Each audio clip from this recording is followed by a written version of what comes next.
افتؤمنون ببعض الکتاب وتکفرون ببعض، تو کیا تم کتاب کے ایک حصے پر ایمان رکھتے ہو اور ایک حصے کا انکار کر رہے ہو، ایک حصے کا کفر کر رہے ہو؟ یہ کفر کیا ہے؟ یہ کفر قولی نہیں ہے، کفر عملی ہے۔ وہ یہ نہیں کہتے تھے کہ ہم تورات کے اس حصے کو نہیں مانتے، لیکن عملاً اس پر جب عمل نہیں کر رہے ہیں تو گویا کہ اس کی تکذیب کر رہے ہیں۔ یہی جو میں نے پچھلے دونوں جمعوں میں جو تقریر کی ہے کہ آج ہم اپنے طرز عمل سے قرآن کی تکذیب کر رہے ہیں، حالانکہ جیسے کہ قرآن مجید میں سورہ جمعہ کی آیت نمبر 5 میں فرمایا گیا مثل الذین حملوا التوراۃ ثم لم يحملوها كمثل الحمار يحمل اسفارا بئس مثل القوم الذین کذبوا بآیات اللہ واللہ لا یہدی القوم الظالمین۔ مثال اس قوم کی جو حامل تورات بنائی گئی پھر اس نے اس کی ذمہ داریوں کو پورا نہیں کیا، اس گدھے کی سی ہے جس پر کتابوں کا بوجھ لدا ہوا ہے، اور بری ہے مثال اس قوم کی جس نے آیات الہی کو جھٹلایا۔ تو تورات کو بھی کبھی یہود نے جھٹلایا تو نہیں، جیسے ہم مدعی ہیں اس قرآن پر ایمان کے، ویسے وہ مدعی رہے ہمیشہ کہ یہ تورات اللہ کی کتاب ہے۔ عمل سے جھٹلایا، جب آپ اس پر عمل نہیں کرتے، جیسے کل بھی میں نے حدیث سنائی تھی خطبہ جمعہ میں، حضور نے فرمایا ما آمن بالقرآن من استحل محارمہ، جس شخص نے قرآن کی حرام کردہ چیزوں کو اپنے لیے حلال ٹھہرا لیا اس کا قرآن پر کوئی ایمان نہیں ہے۔ کہتا رہے کہ میرا ایمان ہے قرآن پر، لیکن اگر جس شے کو قرآن حرام کہہ رہا ہے وہ اس کو حلال اپنے لیے ٹھہرا بیٹھا ہے تو پھر اس کا کوئی ایمان قرآن پر نہیں۔ تو یہاں پر بھی وہی سمجھیے کہ تم ان یاتوکم اسارا تفادوہم وہو محرم علیکم اخراجہم افتؤمنون ببعض الکتاب وتکفرون ببعض۔ اب آپ غور کیجئے آج ہمارا حال کیا ہے۔ میں یہ سمجھتا ہوں کہ 99.9 ریکرنٹ% مسلمان آج اس آیت کا بالکل مصداق ہے۔ کچھ تو وہ ہیں جو نماز روزے کا بھی کوئی خیال نہیں، عظیم اکثریت ایسے لوگوں کی۔ اس کے بعد کچھ لوگ ہیں نماز روزہ تو پکا ہے، باقی حرام کاروبار سارا کا سارا دھڑلے کے ساتھ ہو رہا ہے، سودی لین دین ہو رہا ہے، جو بھی ہو رہا ہے، رشوتیں ہو رہی ہیں، رشوت کی گرم بازاری ہے، جو بھی ہو رہا ہے سب کچھ معلوم ہے۔ کاروبار تو آج کی دنیا میں حلال کے دائرے میں رہ کر کرنا ناممکن ہے۔ ہم شریعت کے ایک حصے پر عمل کر رہے ہیں، ایک کو ہم نے پاؤں تلے رون دیے۔ یہ آج اس اعتبار سے بہت اہم ہے کہ اس کا جو نتیجہ نکلتا ہے وہ آج پوری امت کے ماتھے پر لکھا ہوا ہے۔ فما جزاء من یفعل ذلک منکم، تو جو کوئی بھی تم میں سے یہ حرکت کرے گا، یہ طرز عمل اختیار کرے گا کہ شریعت کے ایک حصے پر عمل کرے اور ایک کو چھوڑ دے، ایک کو قبول کرے ایک کو رد کر دے، اس کی کوئی سزا اس کے سوا نہیں ہے الا خزی فی الحیات الدنیا، کہ دنیا کی زندگی میں رسوائی ہو، ذلت ہو۔ یہ ہے آج ہیوملیشن جو ہو رہی ہے پوری دنیا کے اندر، چاہے یہ کہ 1 بلین سے زیادہ ہے، بہت بوسٹ کرتے ہیں ہم۔ Every 5th human being on this planet is a Muslim. Every 5th. 1/5 آبادی کا حصہ پوری دنیا کی۔ کتنا بڑا چنک آف ٹیریٹری ہے جو ہمارے قدموں تلے ہے۔ چلے جائیے جاوا، سماٹرا، بورنیو سے لے کر، اور یہ کہ موریتانیہ جو ہے ویسٹ کوسٹ جو ہے افریقہ کا، اس میں سے آپ کہیں گے کہ تھوڑا سا یہ بھارت کا علاقہ آ جاتا ہے جو سالڈ نہیں ہے، لیکن بھارت میں کم سے کم 18 کروڑ مسلمان آباد ہیں۔ اور کون سے ہمارے پاس وسائل نہیں ہیں؟ آج کی سب سے بڑی دولت تیل کے سب سے بڑے ذخائر وہ ہیں جو ہمارے قدمے تلے ہیں۔ عزت نام کی شے نہیں ہے۔ کوئی وہ G7 میں تو کون ہوگا، G15 میں بھی نہیں ہے۔ کسنمی پرست کے بھیا کیستی، ہمارے مسائل وہ آپس میں طے کر لیں گے، ہماری قسمتوں کے فیصلے وہاں ہو جاتے ہیں۔ ہمارے تو ٹیکسیشن پالیسیز جو ہے وہ وہاں سے ڈکٹیٹ کرائی جاتی ہیں۔ فورن پالیسی تو چھوڑیے، ہماری جنگ اور صلح کے معاملات کو تو چھوڑیے، معلوم ہوتا ہے جس شے کا نام عزت ہے، وہ جو اقبال نے کہا تھا، عبد القادر روہیلا والی جو نظم ہے کہ غیرت نام تھا جس کا گئی تیمور کے گھر سے، کہاں ہے غیرت؟ عزت نام کی کوئی شے نہیں۔ ہم سے کہیں کسی بین الاقوامی مسئلے میں ہماری رائے کوئی نہیں پوچھتا۔ کسنمی پرست کے بھیا کیستی، ہیوملیشن کی وہ انتہا ہے۔ یہ آیت جو ہے یہ اس کی تشخیص کر کے بتا رہی کیوں ہے۔ افتؤمنون ببعض الکتاب وتکفرون ببعض، جب تک پوری کتاب کو قبول نہیں کرو گے، جب تک کہ وہ پورا نظام قائم نہیں کرو گے جس میں یہ پوری کتاب نافذ ہو رہی ہو، ٹیک اٹ اور لیو اٹ، کوئی مڈ وے نہیں ہے، یا اس قرآن کو مانو یا چھوڑ دو، دفع ہو جاؤ۔ اللہ تعالیٰ کو تمہاری احتیاج اور ضرورت نہیں ہے، تمہیں اس کی ضرورت ہے۔ تو یہ ہے اصل میں آج کی ہماری کیفیت، الا خزی فی الحیات الدنیا، دنیا کی زندگی میں رسوائی، بے عزتی، جو بھی پامالی ہے، جو بھی اس وقت ہیوملیشن ہے پوری مسلمان امت کے لیے پوری، اور ان میں سب برابر ہیں اس وقت۔ کون ہے شاذ کسی کا نام آپ لیا جا سکے کہ جو واقعتاً آزاد ملک اپنے پاؤں پر کھڑا ہے، اپنی پالیسیاں خود بناتا ہے؟ ایک آدھ ہے، اکثر و بیشتر کا جو بھی حال ہے وہ آپ کے علم میں۔ فما جزاء من یفعل ذلک منکم، اور دیکھ لیجئے اسی سے جو نتیجہ نکلتا ہے، یہ صورتحال ہماری ہرگز نہیں بدلے گی جب تک کہ کم سے کم کسی ایک خطہ ارضی کے اندر دین کا پورا نظام، شریعت کا پورا قانون نافذ نہ کر دیا جائے، کہ کوئی شے مستثنا نہ ہو، زندگی کا کوئی پہلو، حیات انسانی کا کوئی گوشہ جو ہے اس سے ماورا نہ رہے، مستثنا نہ رہے، سب اللہ کے حکم کے تلے اور اس کے تابع ہو جائے۔ جب تک یہ نہیں ہوگا ہماری قسمت بدلے گی نہیں۔ میں جو پوری کتاب میری چھپ چکی ہے، سابقہ اور مسلمان امتوں کا ماضی، حال اور مستقبل، اس میں جو میں نے ایک چیپٹر لکھا ہے اللہ کا قانون عذاب۔ عذاب جو ہے دنیا میں آتا ہے قومی جرائم کے اوپر، انفرادی حساب کتاب اللہ کے ہاں ہوگا، وہ یہاں نہیں ہوتا۔ آخرت کا حساب کتاب انفرادی ہے، کلہم آتی ہے یوم القیامت فردا، ہر ایک کو اکیلے جا کر کھڑے ہونا ہوگا اس کٹہرے کے اندر، جواب دہی اپنی کرنی پڑے گی۔ دنیا میں معاملہ انفرادی محاسبہ نہیں، قوموں کا محاسبہ ہے۔ قومی جرائم کے اوپر اجتماعی سزا یہاں ملتی ہے۔ اسی لیے اقبال نے کہا ہے کہ فطرت افراد سے اغماض بھی کر لیتی ہے، نہیں کرتی کبھی ملت کے گناہوں کو معاف۔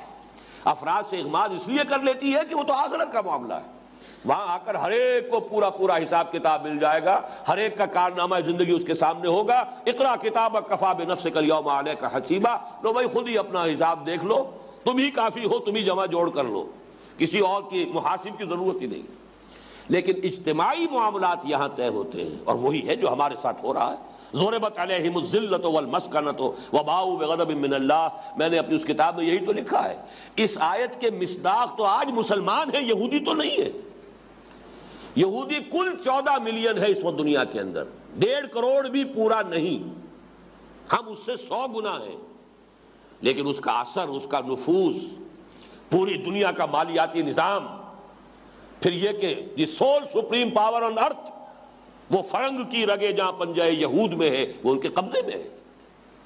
وہ پالیسیز ڈکٹیٹ کرا سکتے ہیں، امریکہ کو کراتے ہیں۔ کانپتا ہے صدر امریکہ کا کہ کہیں یہودی لابی جو ہے کہیں میرے خلاف کوئی اسکینڈل نہ اٹھا دے، اور ہر ایک کے خلاف اتنا مواد ان کے پاس موجود ہوتا ہے جب چاہے چٹکیوں میں اڑا دے۔ ذرا سا اگر ٹرن لے لے، بش نے ذرا سا ٹرن لیا تھا جو اس کا حشر کروایا ہے، حالانکہ اتنا بڑا ہیرو، جتنی بڑی اس نے یوں سمجھیے کہ امریکہ کے لیے، اور جس طریقے سے دبایا ہے عراق کا جو بھڑکس نکالا ہے، اور جس طرح جا کر امریکن فورسز کو جہاں پر کے بیسز نہیں دے رہے تھے، نہ سعودی عرب بیس دے رہا تھا انہیں، نہ امارات والے انہیں دینے کے لیے تیار تھے، اب وہاں پر ان کے اڈے بن گئے۔ پورا تیل کا جو ذخیرہ ہے وہ ان کے قبضہ و اختیار میں ہے۔ اس کے باوجود یہودیوں سے ذرا سے ہٹ کر اگر اس نے کوئی ایک بات کی ہے، پتہ چاک کوئی حیثیت ہی نہیں۔ پوری کتابیں لکھی گئی، دی ڈیئر ٹو اسپیک۔ ذرا سا کسی نے اگر یہودیوں کے خلاف کبھی اگر لب کشائی کی ہے، بڑے سے بڑے پولیٹیکل لیڈر کا جو ہے اس کا جو کیریئر ہے وہ آنن فانن ختم کر دیا گیا۔ اس قدر اثر و رسوخ ہے۔ وہ ہے کل 14 ملین، 1.5 کروڑ۔ تو ضربت علیہم الذلۃ والمسکنہ کہاں ہے؟ آج کا یہودی اس کا مصداق نہیں ہے، آج ہم مصداق ہیں اس کے۔ ضربت علیہم الذلۃ والمسکنۃ وباؤوا بغضب من اللہ۔ یہ صورتحال بہرحال اس کو بدلنا بھی ہے، اس کا جو اینڈ رزلٹ ہے وہ کچھ اور آئے گا، لیکن یہ کہ میری گفتگو کا اس وقت وہ موضوع نہیں ہے، وہ تو میری اس کتاب میں موجود ہے۔ اس آیت پر غور کیجئے کہ یہ طریقے ہوتے ہیں شریعت کو ماننے والوں میں جب اضمحلال ہوتا ہے، یا تو جیسے وہ سبت والوں نے کیا، حکم پر عمل کر رہے ہیں لیکن روح غائب، مچھلیاں تو نہیں پکڑی ہفتے کے روز لیکن گڑھے کھودنے میں لگے رہے، تاکہ جو اصل مقصد تھا شریعت کا وہ تو غتربود، لیکن یہ کہ بہرحال اس شریعت کی ظاہری شکل جو ہے وہ برقرار۔ یا نمبر 2 بات یہ آئی کہ شریعت کا ایک حصہ سر آنکھوں پر، نماز پڑھیں گے جی، روزہ رکھیں گے، تراویح پڑھیں گے، سب کچھ کریں گے، ختم قرآن کریں گے، یہ ہوگا سب ہوگا، لیکن یہ سود کے بغیر تو دھندا چلتا نہیں، رشوت کے بغیر کام ہمارا چلتا نہیں۔ وہ ہر ایک نے کوئی نہ کوئی ایک گناہ کبیرہ، ہماری سوسائٹی کے ہر طبقے نے ایک گناہ کبیرہ اپنے لیے حلال کیا ہوا۔ ملازم پیش آئیں تو چاہے وہ جو سرکاری اختیارات میں خیانت ہے، چاہے امانت ان کے پاس ہے اس میں خیانت ہے، چاہے رشوت ہے، انہوں نے وہ کیا کریں جی، تنخواہوں میں گزارا نہیں ہوتا۔ کاروبار والوں نے سود کو، بلیک مارکیٹنگ کو، حلف نامے جھوٹے حساب کتاب جو پیش کرتے ہیں انکم ٹیکس کے جھوٹے حلف نامے، یہ تو کیا کریں، یہ مجبوری ہے۔ باقی مسجدیں بنا دیں گے، تمہاری مسجد میں آ کے قالین ڈال دیں گے، اعلیٰ سے اعلیٰ جو ہے اس کے لیے فانوس لا کے لگا دیں گے، یہ اپنی جگہ ہے، لیکن یہ کہ بہرحال شریعت کا یہ حکم جو ناقابل عمل ہے۔ افتؤمنون ببعض الکتاب وتکفرون ببعض، اور یہ ان کا حال ہے جو شریعت پر کوئی عمل کرتے ہیں۔ باقی چھوڑیے ان کو جن کی زندگیوں سے شریعت خارج ہو چکی، جنہیں یہ بھی پتہ نہیں کہ جمعے کا دن کون سا ہوتا ہے، ہفتے میں کب آتا ہے کب جاتا ہے۔ وہ تو اب چونکہ چھٹی ہوتی ہے اس لیے پتہ چل جائے تو چل جائے کہ آج جمعے کا دن ہے، ورنہ ہمارے معاشرے میں وہ لوگ بھی ہیں جنہیں پتہ ہی نہیں ہوتا تھا جمعہ کب آیا اور گیا۔ تو وہ تو شریعت سے بالکل ہی گویا کہ اپنے طور پہ آزاد کر چکے، لیکن یہ کہ جو شریعت پر عمل کرتے ہیں ان کا عمل یہ ہے افتؤمنون ببعض الکتاب وتکفرون ببعض فما جزاء من يفعل ذلك منكم الا خزي في الحیات الدنیا۔ اور سخت الفاظ آگے آ رہے ہیں، دنیا کی زندگی میں تو بے عزتی رسوائی ہوگی، وَيَوْمَ الْقِيَامَةِ يُرَدُّونَ إِلَىٰ أَشَدِّ الْعَذَابِ، اور قیامت کے دن جھونک دیے جائیں گے شدید ترین عذاب میں۔ یہ اشد کا لفظ آ رہا ہے، نوٹ کر لیجئے، اور یہی صیغہ ہے افعل التفضیل کا جو منافقین کے لیے آیا ہے۔ ان المنافقین فی الدرک الاسفل من النار، اسفل، منافق جہنم کے سب سے نچلے طبقے میں ہوں گے۔ کفر کے مقابلے میں اللہ تعالیٰ کو نفاق سے زیادہ نفرت ہے، نفاق زیادہ ناپسند ہے کفر کے مقابلے میں۔ کافر تو کھلا کھلا کہہ رہا ہے نا میں نہیں مانتا، بات ختم ہو گئی۔ یہ کہتے ہیں ہم مانتے ہیں اور پھر عمل یہ کر رہے ہیں، ان کی جسارت یہ، ڈٹائی کا یہ عالم ہے، یہ جو ہے استہزاء ہے، تمسخر ہے، اور یہ یقیناً اللہ کے غضب کو بھڑکانے والی بات۔ کبر مقتا عند اللہ ان تقولوا ما لا تفعلون، اللہ کے غضب کو بھڑکانے والی ہے یہ بات کہ تم کہو جو کرتے نہیں ہو۔ اسی لیے یہاں پر آیا وَيَوْمَ الْقِيَامَةِ يُرَدُّونَ إِلَىٰ أَشَدِّ الْعَذَابِ وَمَا اللَّهُ بِغَافِلٍ عَمَّا تَعْمَلُونَ، اور جان لو اللہ ناواقف نہیں ہے، غافل نہیں ہے اس سے کہ جو تم کر رہے ہو۔ تم اپنے ظاہری لبادوں سے، اپنے زبانی دعووں سے اللہ کو دھوکہ نہیں دے سکتے، تم خلق خدا کو دھوکہ دے سکتے ہو۔ ان کی زبانیں بند کر دو گے، ریشنلائز کرو گے اپنے ایٹیچیوڈ کو، بڑی جسٹیفیکیشن اس کے لیے فراہم کر لو گے جو چاہو گے، دنیا والوں کو چپ کرا لو گے۔ وَمَا اللَّهُ بِغَافِلٍ عَمَّا تَعْمَلُونَ، اللہ غافل نہیں ہے، ناواقف نہیں ہے، وہ تمہارے لباس سے، تمہارے عباؤں اور تمہارے جبوں اور تمہارے جو بھی تمہارا ظاہری تم نے تقویٰ کا لبادہ اوڑھا اس سے دھوکہ کھانے والا نہیں ہے۔ ہر سال حج ہو رہا ہے، ہو کس سے رہا ہے؟ حرام کی کمائی سے ہو رہا ہے، یہ حج ہے۔ عمرہ ہو رہا ہے، ہر سال رمضان میں عمرہ ہو رہا ہے، کس کمائی سے ہو رہا ہے؟ جبکہ وہاں حدیث یہ ہے کہ منہ پر دے ماری جاتی ہے دعا، انا یستجاب لذالک، اس کی دعا قبول ہو تو کیسے ہو؟ وَمَطْعَمُهُ حَرَامٌ وَمَلْبَسُهُ حَرَامٌ وَغُذِيَ بِالْحَرَامِ، اس کا کھایا ہوا حرام کا ہے، پہنا ہوا حرام کا ہے، اور حرام غذا سے اس کا جسم بنا ہے۔ چاہے آپ جبل الرحمت پر کھڑے ہو کر 4 گھنٹے ہاتھ اٹھا لیجئے، اللہ کی ترازو میں زیرو ہے، کوئی وزن اس کا نہیں، اس لیے تم حرام خوری کر کے یہاں آئے، تمہارا سارا پیسہ جو تم نے خرچ کیا وہ حرام سے۔ وَمَا اللَّهُ بِغَافِلٍ عَمَّا تَعْمَلُونَ أُولَٰئِكَ الَّذِينَ اشْتَرَوُا الْحَيَاةَ الدُّنْيَا بِالْآخِرَةِ، یہ وہ لوگ ہیں جنہوں نے آخرت دے کر دنیا خرید لی ہے۔ یہ شرع یشری اور باع یبیع، یہ دونوں طرف چلتا ہے۔ بیع میں، خرید و فروخت میں ہوتا کیا ہے؟ آپ نے کوئی چیز دی اور دوسری لے لی۔ کسی زمانے میں تو ہوتا ہی مبادلہ تھا، بارٹر ہی ہوتا تھا، شے کا شے سے تبادلہ ہے۔ کسان نے محنت کی ہے، گندم اگائی ہے، اور یہ بیچارہ بیٹھا ہوا کرگے کے اوپر یہ کپڑا بنتا رہا ہے، اس نے کپڑا اس کو دیا اور اس سے جو ہے گندم لے لی۔ تو اصل میں کس کو قیمت کہے؟ وہ گندم قیمت ہے یا یہ کہ وہ کپڑا قیمت ہے؟ دونوں کو قیمت بھی کہہ سکتے ہیں اور دونوں کو جنس بھی کہہ سکتے ہیں۔ البتہ یہ کہ اب کرنسی ہے تو اس حوالے سے ہم کہتے ہیں قیمت اتنے روپے ہے یا اتنے ڈالر ہے یا اتنا سونا ہے یا اتنی چاندی ہے، لیکن یہاں پہ قرآن مجید میں یہ لفظ آتا ہے اس اوریجنل سینس میں، ایک شے دینا ایک لے لینا۔ یہ وہ لوگ ہیں جنہوں نے دنیا لی ہے، آخرت دے دی ہے۔ اولئک الذین اشتروا الحیاۃ الدنیا بالآخرہ، آخرت کے عوض آخرت دے کر دنیا خرید لی ہے۔ فلا یخفف عنہم العذاب ولا هم ینصرون، تو نہ ان پر سے عذاب کی تخفیف ہوگی، کبھی عذاب سخت سے سخت تر ہوتا چلا جائے گا، تخفیف نہیں ہوگی، نہ ہی ان کی کسی جانب سے کوئی مدد ہو سکے گی۔